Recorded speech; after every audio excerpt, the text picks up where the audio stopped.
Hello, William. Hello. So you're the director of Lady Macbeth? Yes. What compelled you to this story?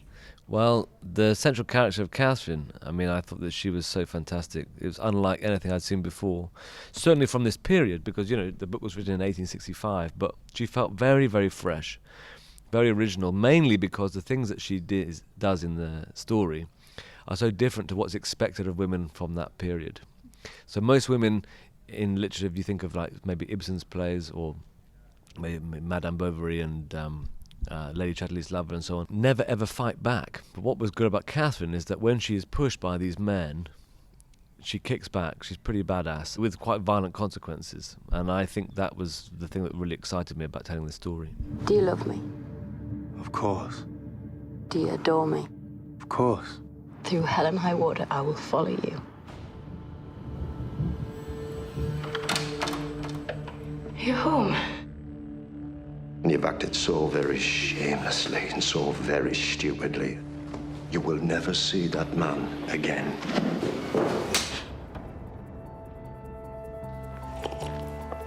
Where's your husband? You've heard nothing from him? Not a word. To the cross. To the Prison. to the grave. To The the sky.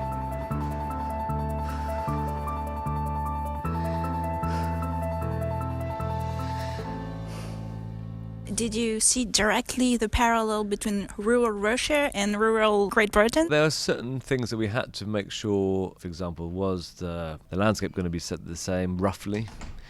Could we understand that, were men and women, were their rights the same at the time? Was there the same sort of idea of, like they had serfs in Russia, was servitude the same in the UK? And we felt like it was pretty close. It was close enough to be able to move it across. And you integrated a new issue, the racial issue. Was it voluntary? Was it your interpretation? It wasn't written in the book or in the script, and actually what we found was that so many of the photographs we were finding from that period showed black families being photographed, and we felt like we hadn't seen them before in British period drama or paintings, and they weren't written about. And so we wondered why, so we kept looking and doing the research. And then we realised that these people were there. They just were basically eliminated from history. The region we were filming in the northeast of England was far more diverse than we were led to believe. Even if you take British period drama as historical document, which you shouldn't, then you would think there were no black people. Well, you would think there would be no black people in England at all. So once we knew that was not the case, actually, then we felt totally free to cast a film as we wanted to. Do you think it's boredom that motivates her to act, or what's her motivation? I think entrapment. Let's say she goes into this marriage, she's young, okay, her husband is twice her age, but women's opportunities at this time were not great. I mean, she was still going to be the property of her husband. She wasn't able to be independent. She couldn't own or earn her own money. But she goes in there optimistic, but what she doesn't expect is on her wedding night for her husband to say to her, you can't go outside. You're going to have to remain indoors with your prayer book, and you're going to be a good, dutiful wife. And there's nothing for you to do. There's no music, there's no literature, there's nobody to play with. You can't have any children because I'm not going to sleep with you. It's this sense of having lost independence or freedom, which is the motivating factor and makes her want to really fight back. What pieces of work of art maybe inspired you from the photography and the settings? We were quite inspired by some paintings by William Hammershoy, the Danish artist, who paints very, very bare and minimal rooms, empty rooms, with usually a sort of solitary figure standing in the middle or by a window, and she's usually dressed in black, and she's usually facing away from the viewer. And so these characters are faceless. I thought it was very interesting. Why does he paint these faceless women? And it felt to me like this is Catherine, because these women in the paintings are really robbed of personality. And it's what the men do to Catherine in the film, that they rob her of her personality. They try to make her something which is like an object. The scenery is really theatrical. Before that I made a couple of short films, but then I worked in theatre for about 10 years beforehand. I had to try very hard not to make it feel like I was filming theatre. This is very difficult to make the transition from theatre to film because essentially it comes down to point of view. What I found in theatre was that I sit in one place and I watch the whole play, and then you choose where to look on the stage. But for me, what I found was in the theatre, in cinema, actually you have to make that decision for an audience. You have to say, we're going to look here now, and then you have to ask the question, why? I hope that Lady Macbeth doesn't feel theatrical.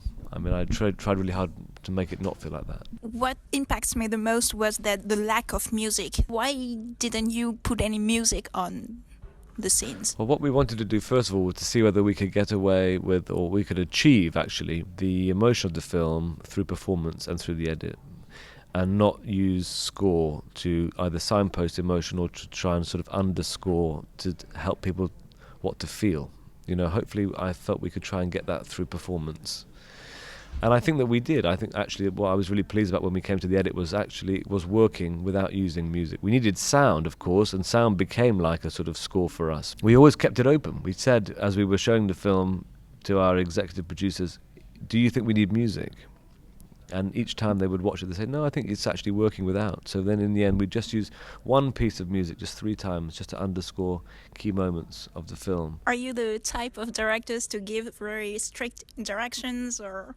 I'm not really. I think that actually my experience is that, first of all, actors are very, very good intuitively, and they have great taste. These are the actors that you want to work with. These are, you know, you employ them or you work with them because of their imagination.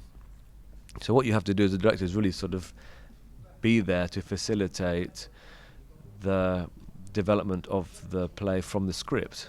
And I think in cinema too. But actually, I'm not going to instruct an actor to do something they don't want to do. They have to trust me, and I have to trust them, that I'm not going to put them in a difficult position or humiliate them or make them feel vulnerable. That's very, very important. But ultimately, I want to create a situation where an actor's impulse creates the most imaginative and unusual performance. If the audience were to remember one thing about the movie, what would it be? I think if I was saying to anybody who's thinking about going to see Lady Macbeth, if you love British period drama, then I think you will go there and you will probably be surprised. If you hate British period drama, then you should definitely go and see this film because we're doing it in a different way. Thank you very much. Thank you.